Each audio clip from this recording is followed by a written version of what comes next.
This is Dordogne. And this is the art that it inspired me to make. Dordogne is a point-and-click, adventure-style game that certainly fits in the category of cozy games that we're seeing grow more and more. This is... wow! It tells the story of Mimi, that is visiting her grandma's old house and looking through things to try and remember memories of her past summer vacations with her. It's already a great premise for a nostalgic game for those who wants to remember their times with their grandparents. But the extra special part is that it's all wrapped around this beautiful watercolor style. The game's director, Cedric Babouche, is a renowned French artist. He has worked in comic books, which is how I first came in contact with his work, which I'll talk about later, but also in animation. He has been toying with the idea of making his watercolors interactive for a while now.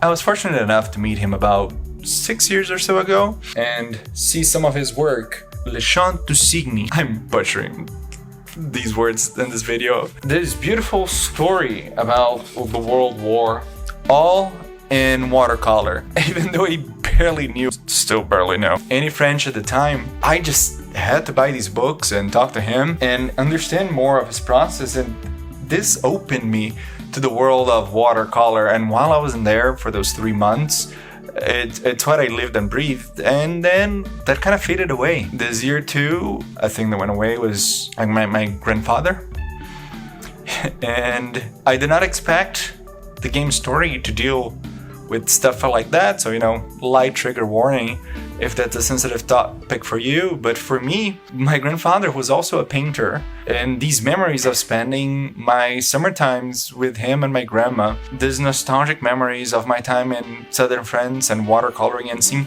this beautiful game where every single model has these 2D watercolor texture, traditionally watercolored, to give this beautiful sense of depth on these environments that you're traversing, and all these little loving interactions, things that have little moments that bring you and your grandma together through the history and help you understand one another and your struggles. They're made with such care. They're simple but detailed, and they don't overstay their welcome. It's not a game that's gonna make you overthink what needs to be done, but you will get a lot of joy of creating these little moments, these little stories, making subtle choices, but letting your view of the world shine through how you play as Mimi.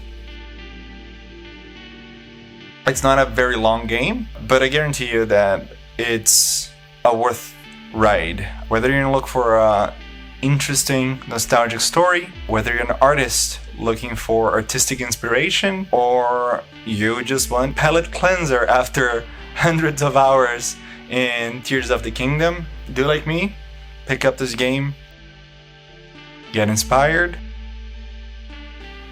go paint something, and tell your loved ones that you love them.